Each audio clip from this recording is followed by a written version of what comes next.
Today, our guest is Ryan Hampton, advocate, speaker, and author on addiction and the opioid crisis. Today, we are going to talk about his story, public policy, and his latest book, Fentanyl Nation, Toxic Politics and America's Failed War on Drugs. Thank you for joining us, Ryan. It's so good to be here. So should we start with a volley we sort of mentioned in the beginning or Sure. before we pushed record? Yeah, let's do it. So you're on the podcast called The Poisoning Mhm. because I believe some people don't know what they're getting in drugs. Yeah. Mhm. But do talk. Tell me what you think. Yeah, I mean, I appreciate that very much, and thanks for creating, this podcast and this space to have these important discussions and volleys and back and forth on such an important topic that impacts so many Americans across the country. And I don't think it's enough, meaningful attention and action.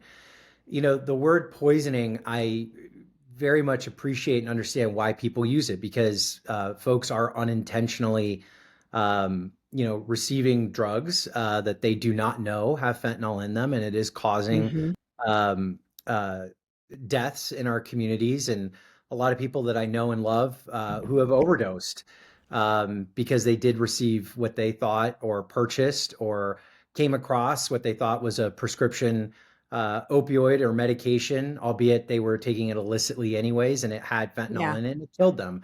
And I think if you were to look at, the CDC's, official definition of poisoning, that would make sense. But I think underneath the surface of this discussion of overdose versus poisoning, what I try to explore and open folks' minds to, in a small portion of a small part of the book, is that policymakers have latched onto the word poisoning.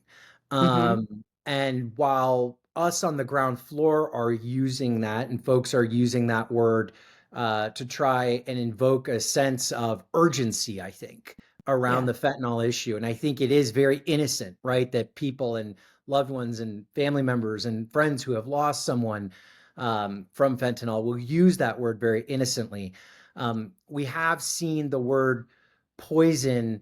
I don't want to, the right word maybe would be militarized almost in a sense to invoke a harsh response, right?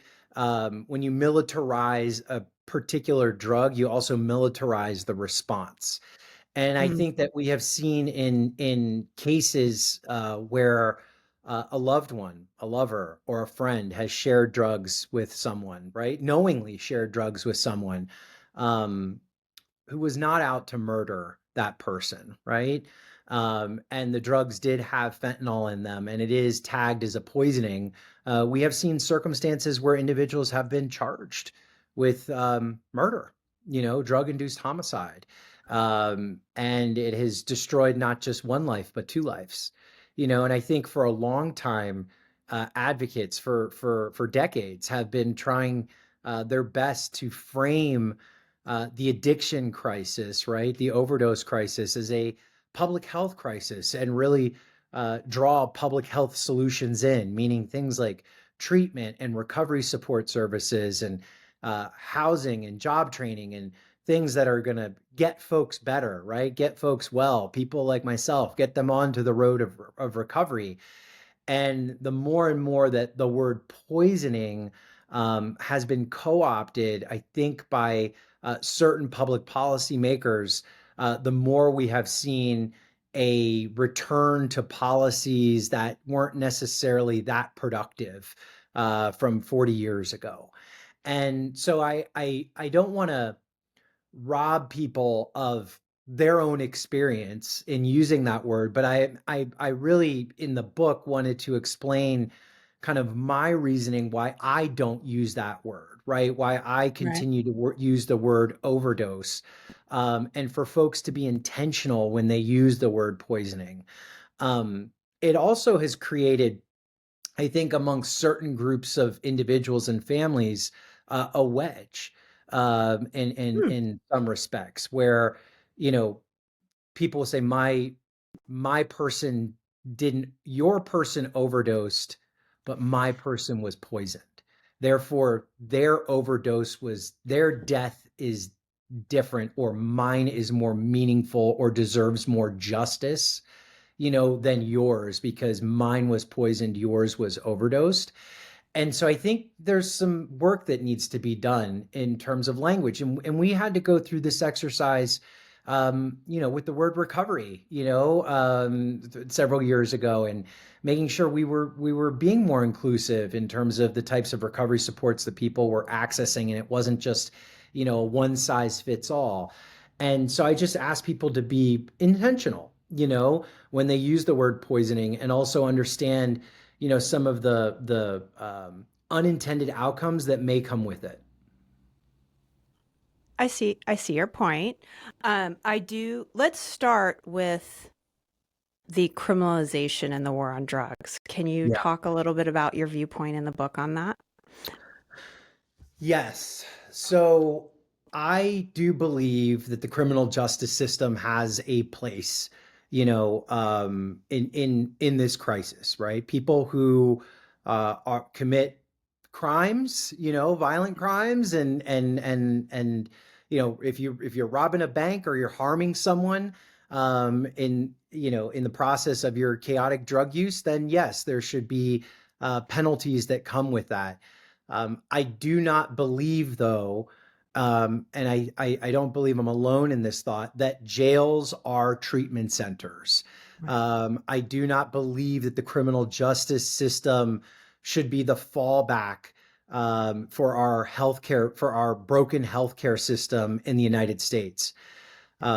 We saw over 40 state legislatures in 2022 and 2023 decide to take on the fentanyl crisis as a big issue, but that the way that they took it on was by increasing criminal penalties for people who were in possession of any amount of a substance, of fentanyl, actually, specifically.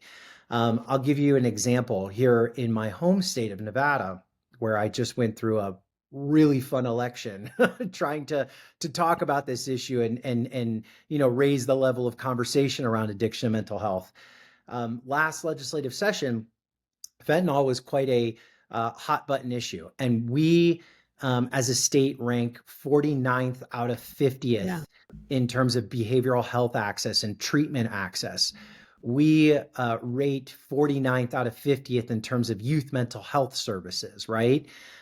We have a huge infrastructure problem in terms of addiction treatment. We are a desert in many respects, but when it comes to treatment, we are truly a desert. And the state decided, and this was bipartisan, both Republicans and Democrats, decided they wanted to take on fentanyl as an issue. But the way that they wanted to do it was to change the law so that the possession of any amount of fentanyl, any amount, meaning a speck of it, right? If I Mm-hmm. was caught in possession of any amount, um, that I would be facing a 1 year minimum mandatory and a felony conviction on top of it. That doesn't solve much. We know, and the data shows that, folks who are criminally justice involved, because of the lack of services when they get out of the criminal justice system, are nearly 130 times more likely to die of an overdose. We know that the things that folks need to enter recovery and sustain recovery, such as finding a home, being able to get a job, that those things are hampered significantly when you have a felony conviction. So this knee-jerk response, I think by policymakers, of what do we do about fentanyl? Well, if we just, reduce the supply that's available, and the way that we reduce the supply is that we lock the people up who are in possession of it, is going to solve it, is anything but. I mean, that's a fairy tale, right? We tried that, with crack cocaine. I think in so many ways you could replace the word fentanyl with crack, and you see the same type of public policy response that we had in the 80s and 90s that we have today. There, has been this, and it's really maddening, is someone who's on the front lines doing this work every single day. there's this uniquely American response to different drug crises that we have, to point outwards and to say it's this person's fault or that person's fault, and to look at it as, in some respects, as a foreign policy problem, not as a domestic policy problem. And I ask the question, I think, through the book, but also through my work and my advocacy, is at what point do we actually look inward and say that we have, colossally failed at building a system that reduces the demand for the drug, and I truly believe that unless we start to look at this on par, as both a supply and a demand issue, that we're gonna, find ourselves in the same rabbit hole each time. And we're starting to see this with different synthetics right now with opioids. Like we're in this synthetic drug crisis right now. Fentanyl is the kind of flavor of the day, sadly. We could eradicate fentanyl, in my opinion, and I think in just looking at history and some of the data around some of the new synthetics that are starting to pop up, we could eradicate fentanyl and write legislation all day long around fentanyl. Within the next 2 to 3 years, it's going to be something else that we've never heard of, right? Exactly. Any good student of government or economics, will tell you that to reduce supply, you need to reduce demand. But we don't do much on the demand side. And that's where I No, say, like, the return to war on drugs policies. We're continuously battling a war against us, or against and up against a specific substance, not necessarily out there creating a system that reduces the demand for any substance. yes, I think it's a game of just trying to keep up right now. Mm. Are tariffs on Canada going to solve the problem? Right. No, they're not.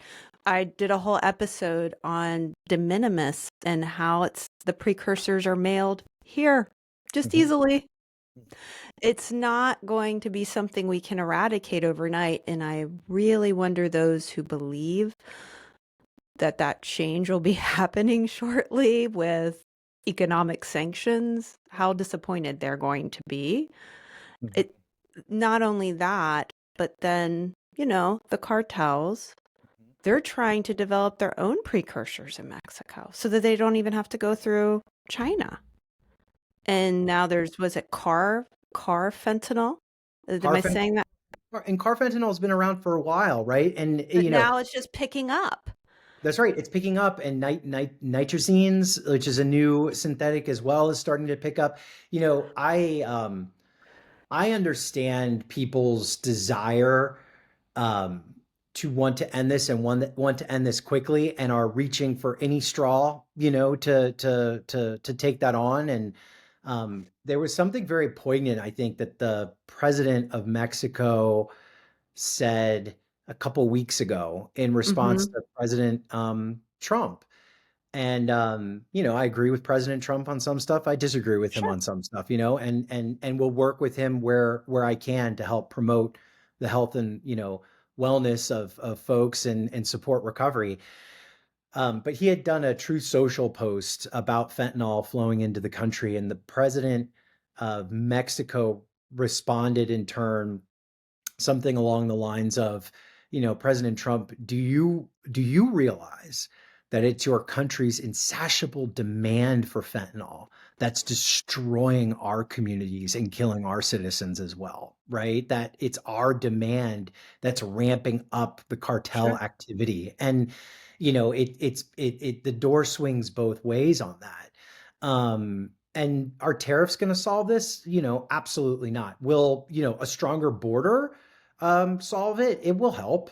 I'm not gonna lie. Like, Yeah. yes, like having better drug detection technology at the border is going to be really important. What most Americans don't realize, though, is that how fentanyl and precursors are making it into the United States when they're coming through the southern border isn't necessarily like, through drug mules and what you see on television, and, migrants, bringing it across the border. It's very sophisticated, right? And Yeah. most of it is being done in, through legal ports of entry, through a trade operation that is not going to shut down overnight. Hmm. And it's coming, over 80% of it through legal ports by U.S. citizens for U.S. citizens. I mean, like those are the facts of life around fentanyl coming through the southern border, and a lot of people don't talk about the northern border either, Yeah. right? Like there's a lot of fentanyl making its way into the United States through Canada. You talk about the precursors from China. I mean, it's akin. I write in the book, and Congressman David Trone, who lost his nephew to Oh, yeah. fentanyl, right, and Hmm. talks about this at a very sophisticated level. We could choke the trade, with China. It's just going to move to India. It's like Yeah. akin, he says, to battling a I think hydra. it's already there, It honestly. is.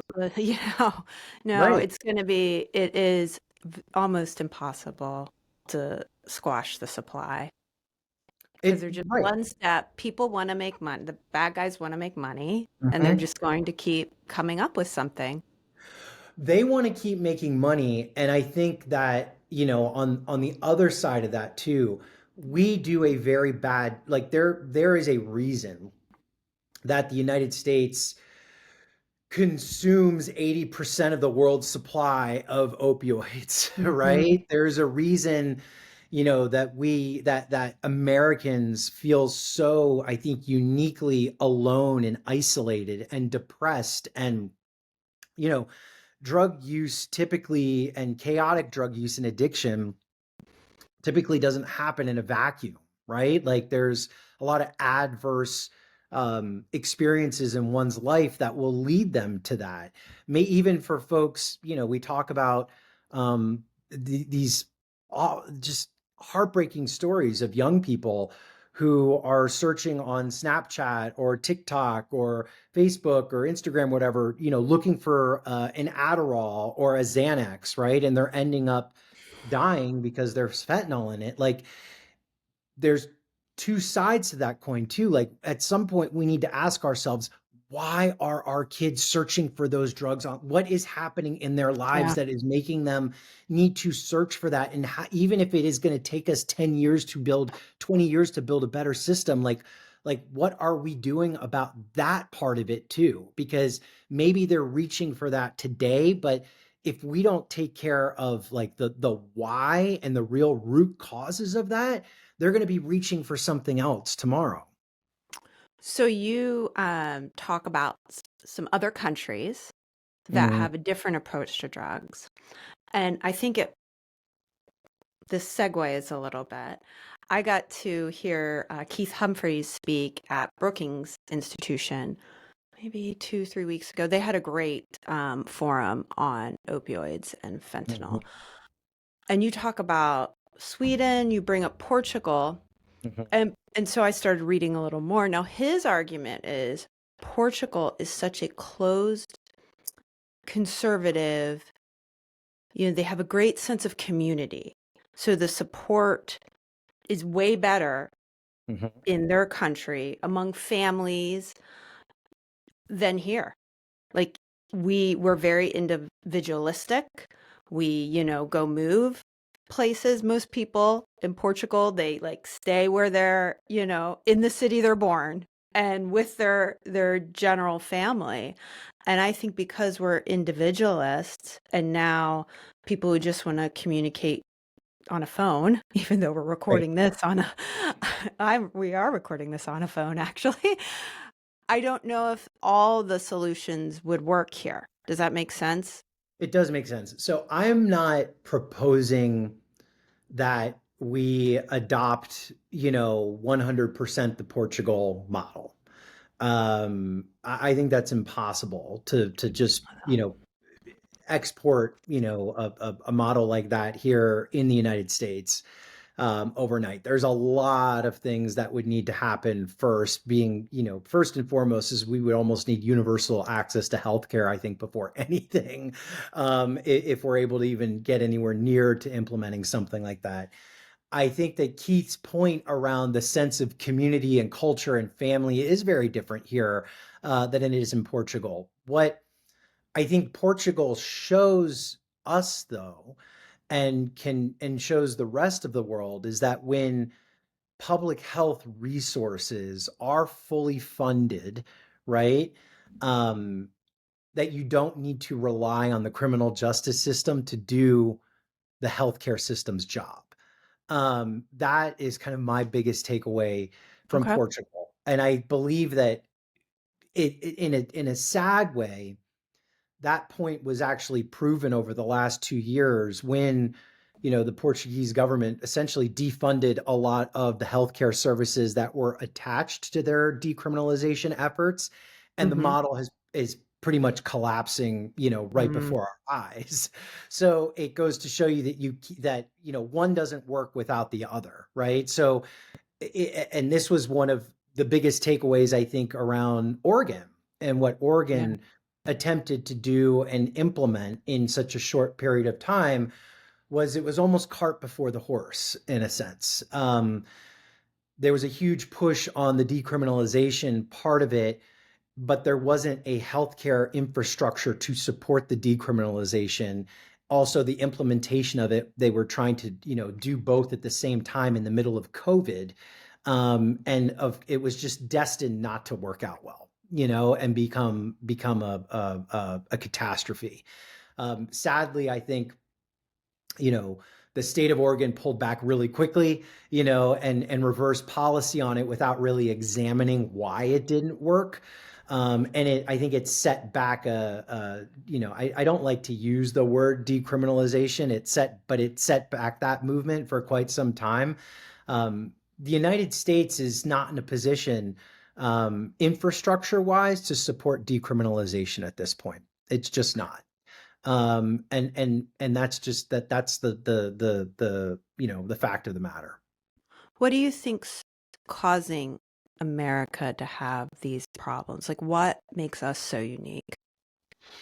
I think we have higher anxieties of stressors on kids. Hmm. I think that we have inadequate access to, healthcare. I think we have inadequate access to mental health care. I think that, there's larger systemic issues such as generational poverty, that exist that we have not really tackled or even attempted to tackle in quite some time.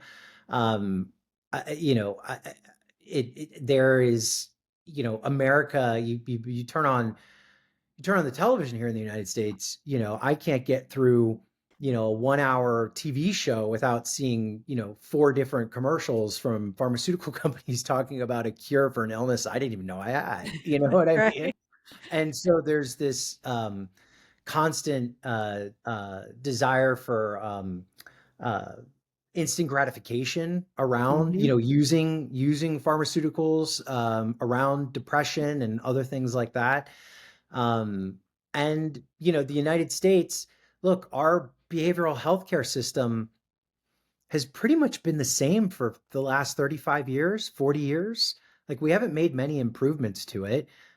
Access to treatment, addiction treatment in the United States, the treatment gap has remained stagnant for as long as I can remember. I mean, we've been hovering at 90% now for the last 20 years. Only 10% of people who actually need access to qualified treatment for a substance use disorder or opioid use disorder are able to ever to receive it.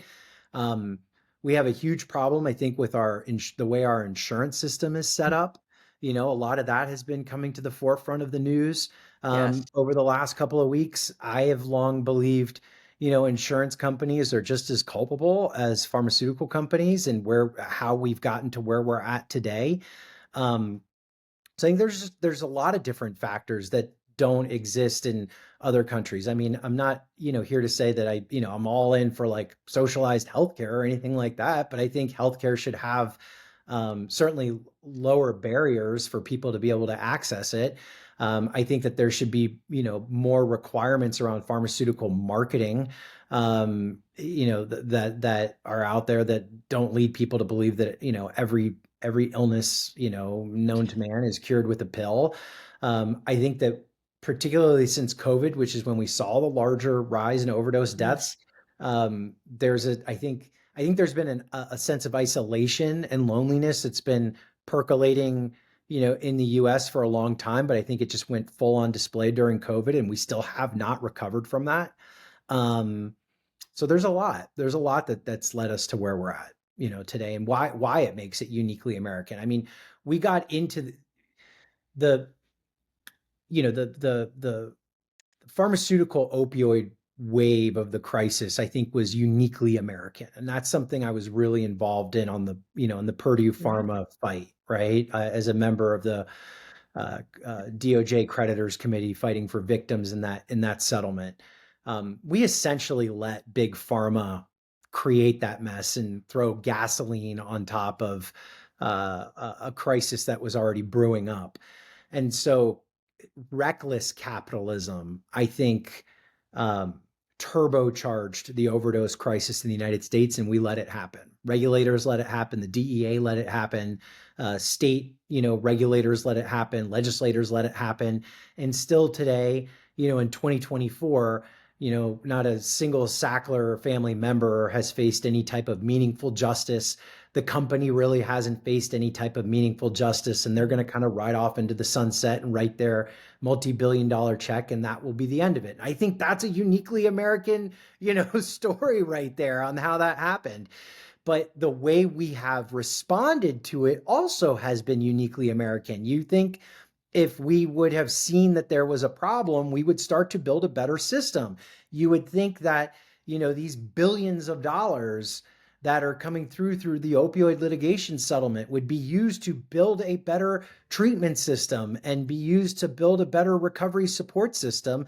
And I would argue to say that anything like nothing that's even close to that is true. Like, we have seen, money supplant other dollars in several states where, states have just like they're accepting the opioid litigation dollars and they're spending it on treatment and recovery, but they're reducing their state budget investments. So it's pretty much just equaling out. We've seen a lot of funny business going on with that. And so our response has also been uniquely American because we haven't really been responding to it. And, I think, recent media headlines about the decline in overdose deaths.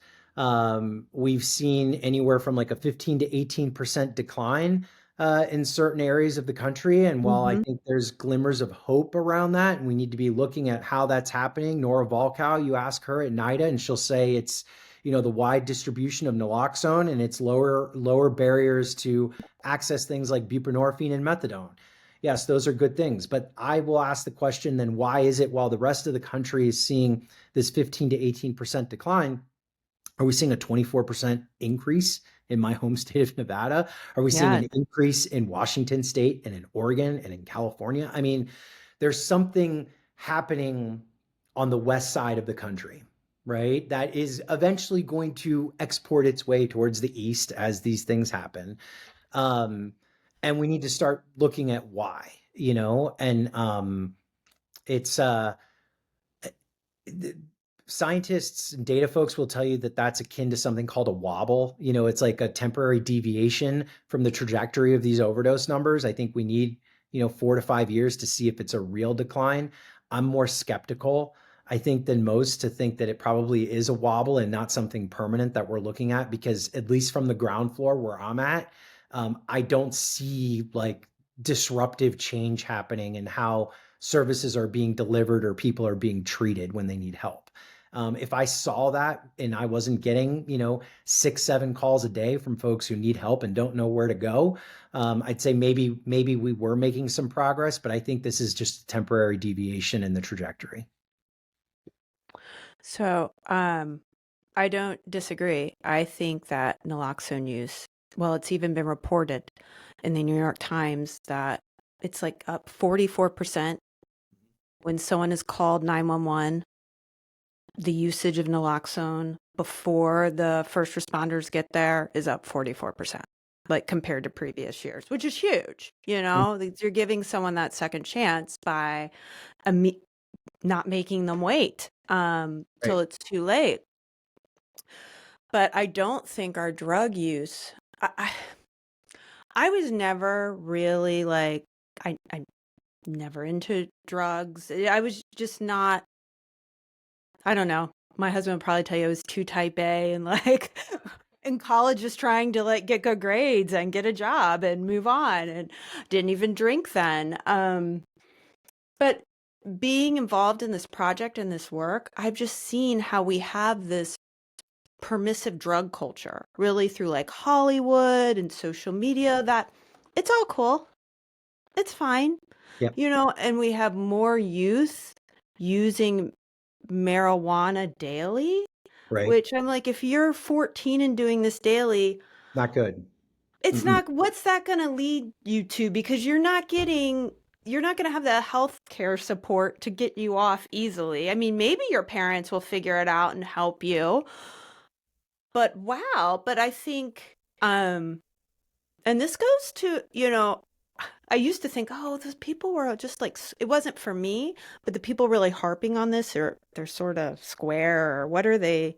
Now I'm just like, well, people think it's fine, so they'll do it. And then kids are It's not going into okay, right? psychosis. I think there's a big difference too of like I don't believe that youth like using marijuana is okay. I think that the adolescent brain is incredibly precious and it is a time for development. And, the earlier kids are starting to rely on marijuana as a solution is really problematic and leads to a lot of issues down the line. Now, that being said, I also don't think that punishing kids is gonna get us the results that we want or need, right? I think Oh, further sure. understanding why they're turning to marijuana and finding healthier alternatives and is probably a more prudent pathway for us to take. A lot of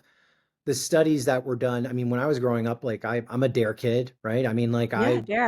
I was a Exactly. Dare pledge officer or something. Like I had a little sash and everything I wore. I mean, you just read my books and see what happened as a result of that later on in my life. But we've seen that kids who actually were involved with Dare were actually more susceptible to drug use later on in life. One way to get a kid to revolt is to tell them not to do something.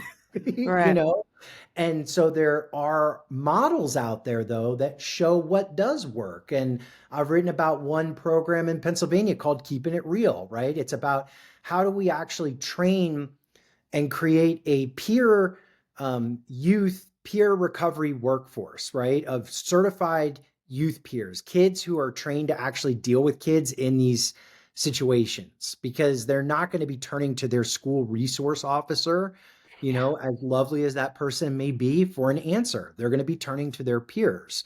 But we have yet to scale programs like that out in the United States. I was flabbergasted. Just 2 days ago, I went to go mail something in the post office, and there was a Dare station like set right out front of the post office, providing information to like family members and kids as they came by, and like God bless them, doing the Lord's work. But like to think that we're still relying on the Yeah, same there. model from 30 years ago is insane to me because it's not producing the results that we need or want or desire. No, it's not. But with the legalization, and I'm not saying decriminalization, but maybe Mhm. the legalization, Yep. I see it as another way for big business to make money off of folks. And Mhm. people think, well, the government legalized it. It's totally fine. So legalization of weed, I think it varies depending on where you're at, right? So I could tell Sure. you here Every in state's different. every state's different, every culture's different. Here in Nevada, it's legal by constitutional amendment, and it Mhm. funds about $1 billion a year of our education budget, and it's very widely accepted by Republicans, Democrats, across the board. The big issue that we have here in the state is not the regulated cannabis market. It's actually the The unregulated unregulated. cannabis They can't market. keep up with it, can they? The Can't keep up government with can't it. keep up. No, No, and that's and everywhere. It's every yeah, state I'm finding. the And so people don't unregulated know what they're cannabis getting. market, right? The unregulated cannabis market is a huge issue, even though on the legal cannabis market, the legal weed market, whatever folks want to call it, whatever Yeah. their preferred term is, I do think we need to be looking at marketing squarely in the eye. I think the marketing of it in many cases needs to be restricted, because I'm starting to see some concerning marketing techniques that mirror that of, tobacco back in the day, Oh, making it more yeah. appealing to kids, which is a problem. We shouldn't be making it more appealing to kids under the age of 18 years old, to be taking up, cannabis as a hobby. I think that's insane.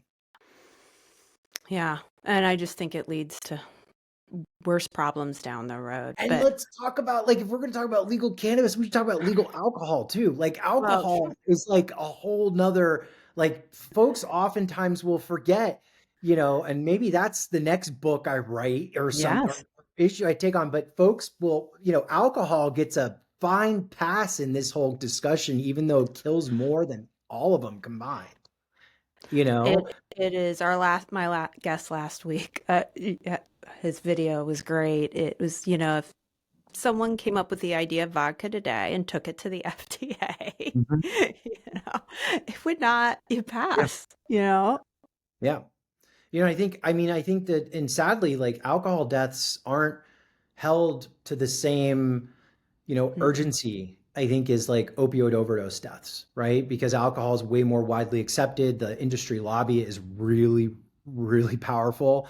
Um, and it's sad, and I think that treatments for alcohol use disorder also, take a back seat oftentimes to treatments for opioid use disorder, even though more people are impacted. So I think we do need to be having a real, hard look, stare in the face about why, we don't have parity for treatments for all substances, honestly, because they're all equally as devastating to our communities. Yes, I think even alcohol is involved in so many other criminal problems, domestic Oh dispute, yeah. Oh yeah. Right. Yeah, on and absolutely. But on. also nobody, but then, but, Um, and this is where, like, this interesting analogy comes up though too, is alcohol is way more involved in criminal disputes and criminal behavior in at least the data that we have, right? But nobody's talking about criminalizing alcohol, right? Or No. like it's so it they're, it's interesting.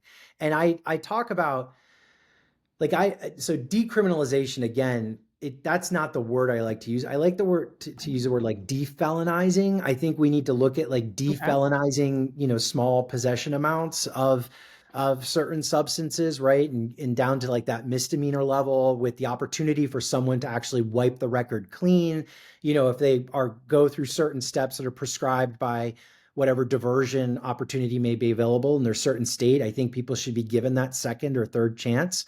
Um, but if you're, sometimes people hear the word decriminalization and defelonization, um, and they're like, well, why? Like, there's so many bad things or crimes that are attached to these different, substances, and it's almost, similar to me if you're on like the Las Vegas Strip and there's somebody who's drunk, but they're not like it's not like public intoxication level, and they're not bothering anybody, and they're not getting into a car, and they're not like robbing a bank, and they're not punching somebody in the face. Like, should that person be arrested just because they're drunk? You know? Or probably the answer in most cases is no. Mm, Like, you're going to be right. like, let's get them a cab home and like make sure they're okay and they don't hurt themselves or hurt somebody else. And if they have a problem, let's have a discussion with them the next day and try and get them some help.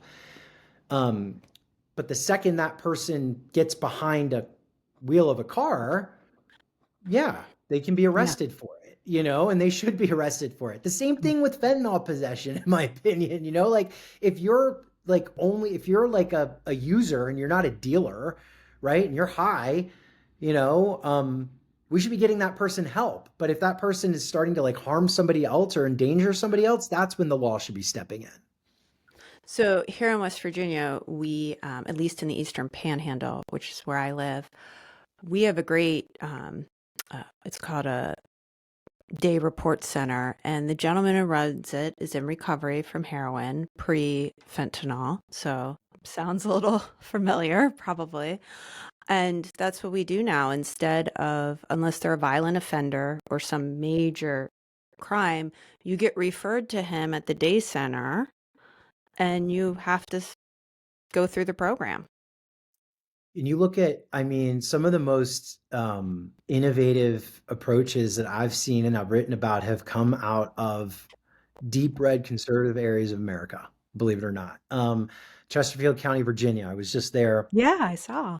last week, and have had a long-standing relationship with them since 2016.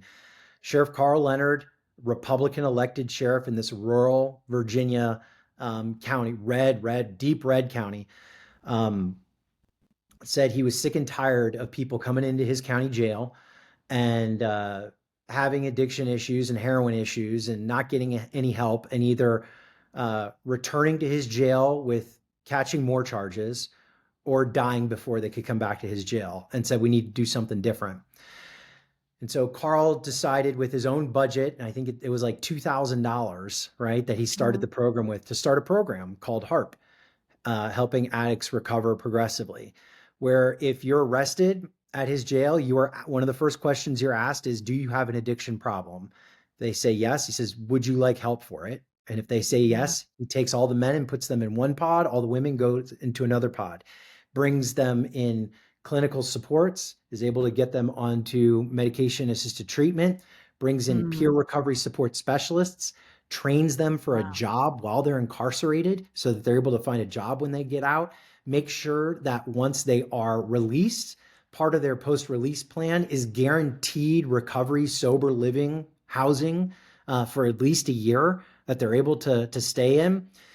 It took this jail 3 years until they started to report out their first outcomes. They have reduced recidivism by nearly 70% through this program. I believe it. 70% just by treating people with some humanity, right? And like giving them that second chance.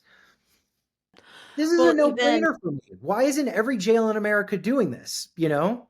or even our day report center, some of their patients, I call them patients or participants, Mm-hmm. they'll be on Medicaid, right? Because they don't have a job, but then they get a job Mm-hmm. and they may have other health issues, especially Right. from using, and then they can't afford their prescription Mm-hmm. be- because their insurance hasn't kicked in. So now Tim, who's been a guest on the show, has had to create a nonprofit to provide support for people because they'll Yep. just, they're set up for failure if not. Yep. Yeah, and so that's my focus, right? And sometimes it's translated through other people's stories, which is mostly like Fentanyl Nation and American Fix and Unsettled. Yeah. All three books is really, I add my opinion in, but really my opinion's guided through other people who are on the ground doing this work every single day. And I truly believe there's a place for everyone in this movement. I mean, we're a big tent movement. I think it takes all pieces. I think it takes criminal justice. I think it takes treatment. I think it takes, recovery support. I think it takes housing. I think it takes jobs. I think it takes giving people second, third, fourth chances. I think it takes humanity. I'm not a big believer or subscriber into one size fits all. Where I was really trying to attempt to sound the alarm in Fentanyl Nation is what I started to observe 2 years ago around this issue was around a very tunnel vision, one-sided response to the Mm, problem. And oftentimes when a response is so simplistic and so one-sided, it usually does not work out well. that makes sense. Yeah. Now we're coming up. I told you we'd keep this to less than an hour. Where do you keep your Narcan or naloxone? Oh my gosh. Everywhere. I've got it on the mantle here at my house. I've Nice. got it in my glove compartment in my car. I have it in my book bag because I travel with my book bag everywhere. So I've got a dose in my book bag. I mean, I was just getting Christmas decorations out of the closet the other day, and I found 3 doses in there. So I mean, I Check hide the Narcan. expiration. Check the I expiration, Ryan, I on hide those. Narcan like I used to hide my drugs. Okay?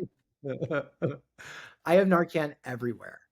And through Mobilize Recovery, actually, it was right before this call. It's really heartwarming, to believe we started a naloxone Yeah. distribution program in 2019. And as of this month, we have distributed since 2019 over 946,000 free Narcan kits in 23 states. Um, Wow. and it was through partnerships that we started with, Narcan distributors and Mobilize Recovery Network members around the country. And it's really fascinating to see the impact the initiative has had, but really what we can do as a community, and Narcan's one of those issues that frustrates me because I've been slinging Narcan since I got sober, right? Like, I mean, Sure. that's what I've had to do. And it's been one of the more impactful ways that we can curb these overdose numbers.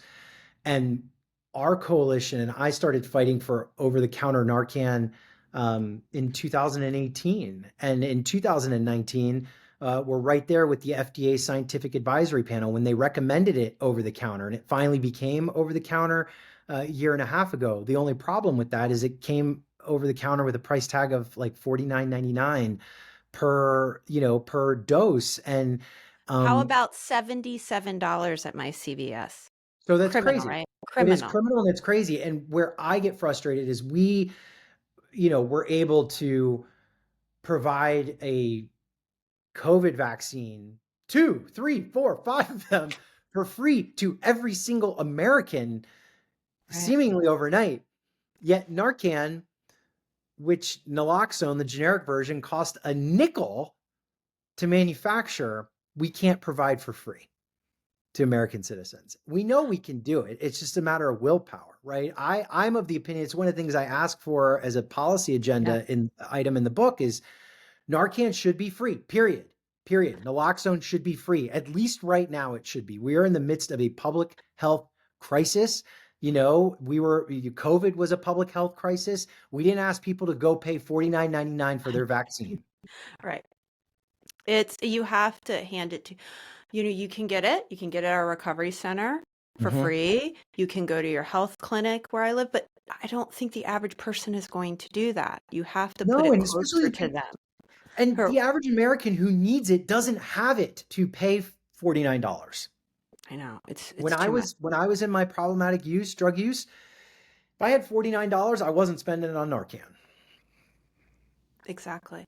No, I've even encountered like healthcare professionals who are like, "Oh, tell me about this Narcan you talk about." Now, granted, they're not an addiction medicine, but I'm still like, "Let me give you a box.